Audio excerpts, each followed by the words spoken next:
This seminar about birth, death, and the unborn is going to be a discussion of the Buddhist philosophy of change. And I'm going to start out by going into the very tricky and difficult question of the Buddhist view of birth and death and the doctrine which is ordinarily understood as reincarnation or rebirth. It's a curious thing that many Westerners who become interested in Hinduism or Buddhism do so because of this idea of reincarnation. They like it. It gives a more satisfactory vision of individual history and development than the two possibilities that would normally be open to Westerners to believe in. On the one hand, you've got the choice of the Christian view, which is that you live in this world once, and in this 80 years and 10, your eternal fate is settled. Or you've got the possibility of the materialistic view, which is that you only live once, and when you're dead, you're dead. That's that. You're a flash of consciousness between two eternal darknesses. Intelligent people in the Western world have never felt very happy about either of these two prospects.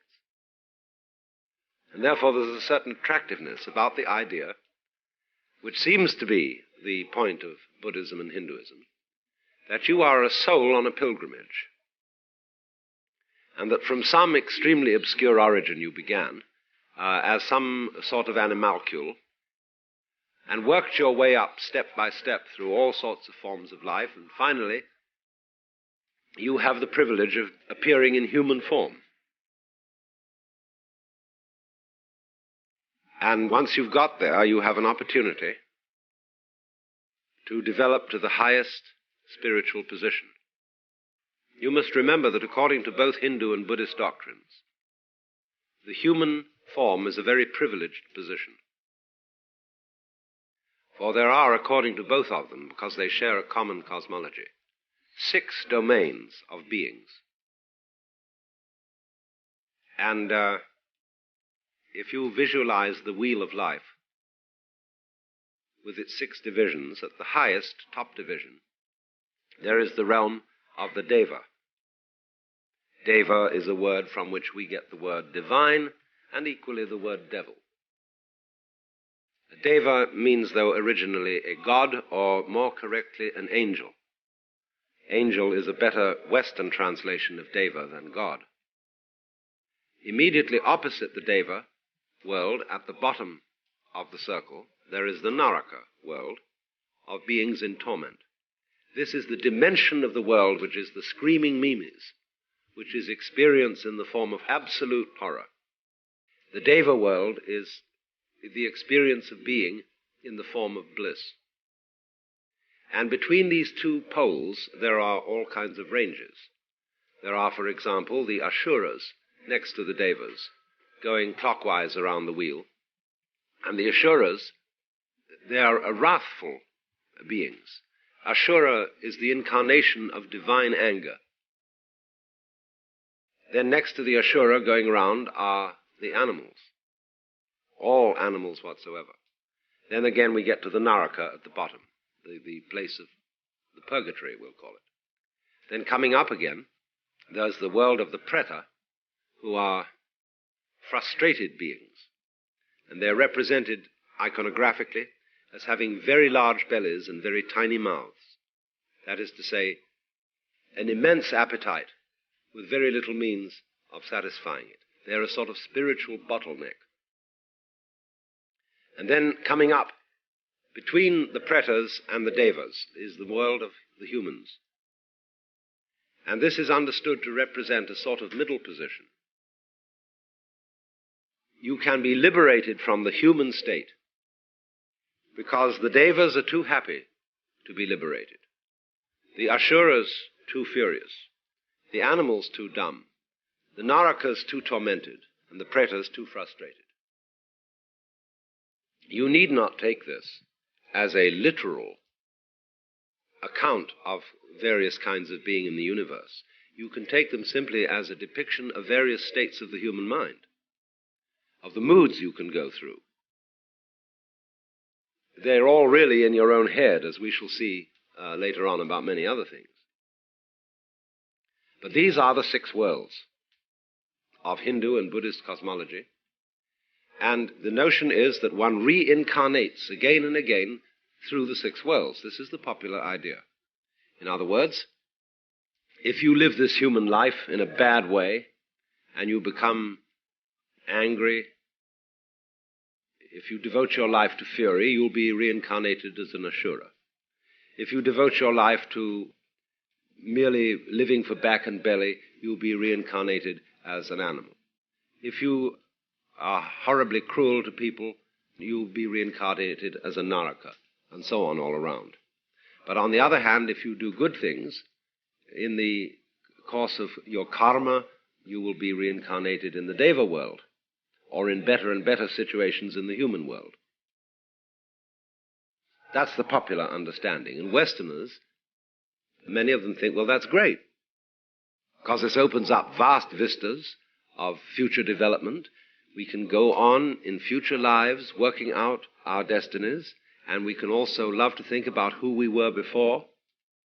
When you fall in love with somebody, did you meet before in some past life? Is this the working out of a karma that is between you? And it's very interesting. But the funny thing is that Hindus and Buddhists who do believe in rebirth do so not because they like it, but because they feel they have to accept it as a hard fact. And the whole task of the work of sadhana, or spiritual practice and discipline, is to get out of it. So it always strikes me, it's very funny, that Westerners take this up because they find it comforting, but Easterners are always trying to get away from being reborn. It was so funny once, Joseph Campbell told me a story, that he was sitting with a Vedanta Swami, one of these Vedanta Society Swamis. And the Swami was saying, oh, dear me, he said, you know, really, the idea of rebirth is so wonderful. He said, I think this is the most comforting notion. And Joe said to him, Swami, don't be a damn fool. What are you talking about? The idea of rebirth being so comforting. Don't you realize that that's what you're supposed to get away from? And the Swami suddenly jumped. Said, oh yes, of course. It was like I once had a talk with a Swami, and he was arguing, you see, that behind all the multiple forms of this world, there was only one single divine principle. And he was going on about this. I said, Swami, you can't talk like that. You know very well that the Brahman, the ultimate reality, isn't one, because one has an opposite, which is many, and Brahman has no opposite.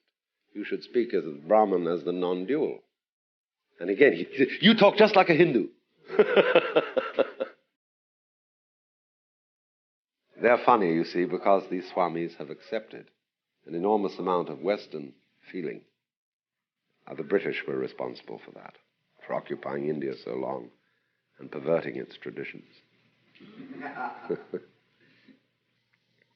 Now, it is so curious, all this, because in Buddhism, there still prevails an idea of rebirth, very strong among all Buddhist countries, and yet Buddhism explicitly denies that there is any individual reincarnating soul. You see, in Buddhism there is a doctrine which is called the 3 signs of being. I should more correctly say the Sanskrit word is bhava, B-H-A-V-A, and that means becoming rather than being. Bhava is from the basic root, I think, B-H, which is connected with growth. So bhava, becoming, the process of change, has 3 signs. One is called dukkha, D-U-H-K-H-A, dukkha. In Sanskrit means frustration. is sometimes translated suffering. But I think frustration is a more general word, which is perhaps better. It's dukkha is the opposite of sukha. Sukha means sweet. Dukkha perhaps means sour. But in the way it's used, it means frustration as a basic characteristic of living beings. Because for some reason or other, life is always eventually frustrating. You desire more than you can ever get. You overreach the possibilities. And so to every being, death comes as a collapse and as something unfortunate.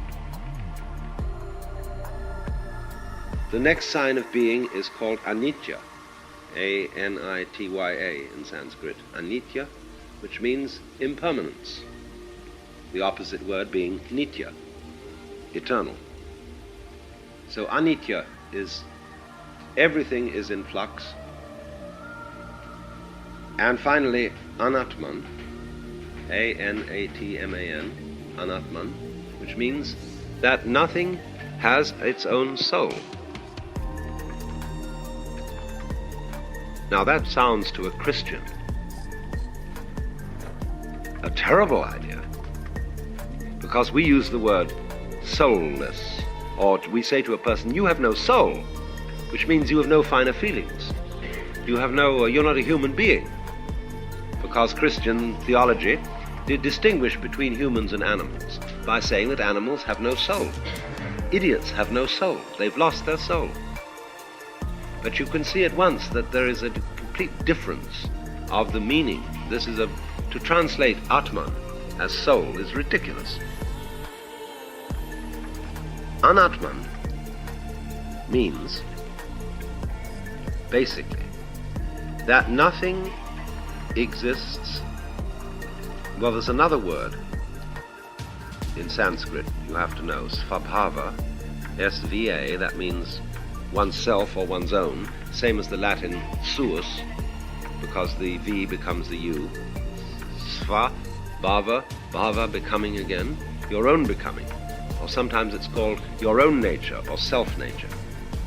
So what it is saying is that nothing has any real svabhava, because no individual thing of any kind exists except in relation to all the other things. In other words, you are what you are only because of your relationships to everything else. And therefore the whole universe is a system of interdependence. It's just as if, for example, you were to stand two sticks on the ground and lean them against each other, and they will stand up and form an inverted V, because they lean on each other. And this is an old thing that they teach children in Japan, that these sticks leaning against each other form the Chinese character for man. And they say, therefore, man cannot exist unless we support each other. This is the basis, therefore, of brotherhood and of good social relationships. But underneath that is a far more profound idea, that the universe coheres by everything depending on everything else. And therefore nothing exists alone. Nothing exists in its own right. And that's what anatman means. You do not have an indestructible, immortal soul which is just plain you forever and ever and ever, and is independent of there being anything else at all. Also, though, this does go along with the idea that there is not some kind of gaseous spook, some kind of etheric double, astral body, what have you, which outlasts the existence of the physical body and migrates to the next incarnation.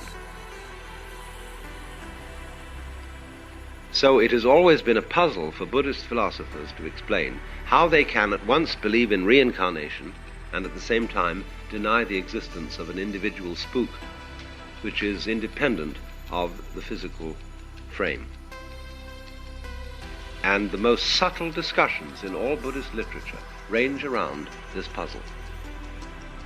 The most important text of early Buddhism is a book called The Questions of King Milinda. This is the Greek Menander. He is a king in the succession of Alexander the Great, who ruled in Alexander's Eastern Empire and had long conversations with a Buddhist sage by the name of Nagasena. And Nagasena tries to explain to the king how there can be rebirth without anyone who is being reborn. And so this is the problem to which we address ourselves. How can there be a continuing process without anything carried along by it? And you will recognize at once that the problem is very largely semantic. Because it involves our whole idea of continuity. What, for example, do you mean by a wave? When you throw a stone into the water, and from the plop point where the stone goes in, a whole lot of rings emerge, and they are waves, and they go out. And you can, as it were, look at one of them and follow it. And you say, I am watching a wave. But what is a wave? You know very well that the water itself, no volume of water, no specific volume of water is moving outwards from the place where you drop the pebble. The water is staying quite still so far as lateral motion is concerned. But the water is moving up and down. And these up and down movements create the illusion of a thing called a wave that goes along. Similar to the illusion when you watch a barber's pole revolving, it seems to be a procession of something that keeps going up from the bottom of the pole to the top. But actually it's just going around. Now that appearance of something moving when there is actually the only thing that is going outwards is motion. And motion is about as abstract as you can think. This is the whole root of the Indian idea of Maya, of the world as Maya, as a construct, as something which, shall we say, exists only in your mind. Only we shall have to be very careful what we mean by that. And I'm going to come to that later on in the seminar.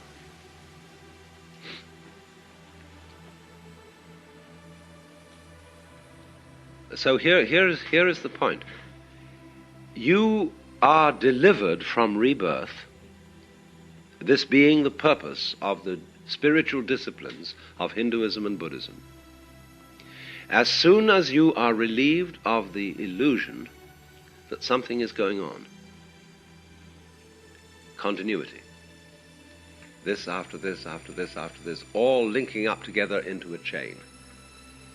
In the famous Zen text called the Platform Sutra, attributed to Huineng, the sixth patriarch, there is a passage which says, if we allow our thoughts, past, present, and future, to link up into a series, we put ourselves under restraint. But on the other hand, if we just see that they are not there is just this thought, and then this thought, and then this thought, you are liberated. This is an idea which is taken up by T.S. Eliot in his poem The Four Quartets, where you come to the passage where he says that you're getting on a train and you settle down in the compartment with your newspaper and you're going on a journey. But the one who arrives at the destination will not be the same person who left the platform in the beginning. Because you who sit here now are not the same as the people who came in at the door a little while ago.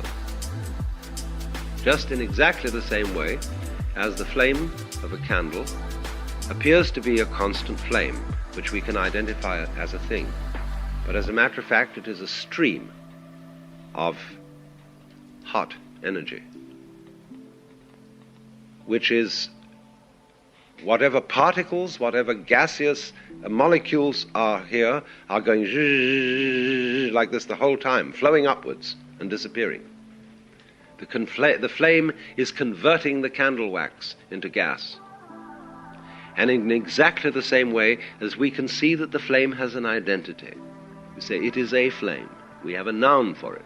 Where actually it is a process. It is flaming. And so in just precisely that way, every human being is a process. Just as the flame is the conversion of wax into gas, so you and I are the conversion of air and water and light and beefsteak and milk into shit, and which again converts into something else, you see. We are the flowing vibration through which all this goes, and not for one moment are we the same. So then, the meaning of the Buddhist doctrine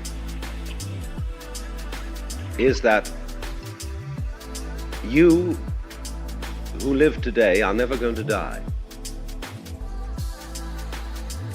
because the one that's going to die will not be the you that's here now. And likewise, the one that's here now was never born. It goes like this. It is explained by Dogen, who was a most fabulous Zen philosopher living around 1200 AD, when he said,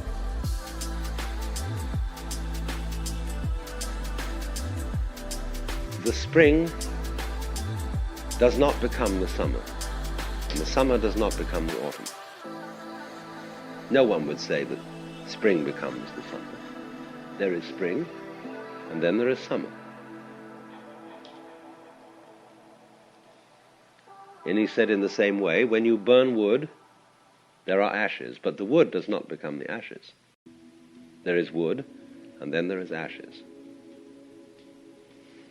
Each is, as it were, sufficient to itself. There are, as it were, so steps. It's like vibrations, wave crests, you see, where the water doesn't move, you see. Water doesn't move laterally. So in this sense, by analogy, the spring does not become the summer. But by watching it, you in your mind impose motion on the up and down of the water. And so you say, the spring becomes the summer. So likewise you say, the baby becomes the adolescent, becomes the man, becomes the crone, becomes the corpse. And the Buddhists say no. These states follow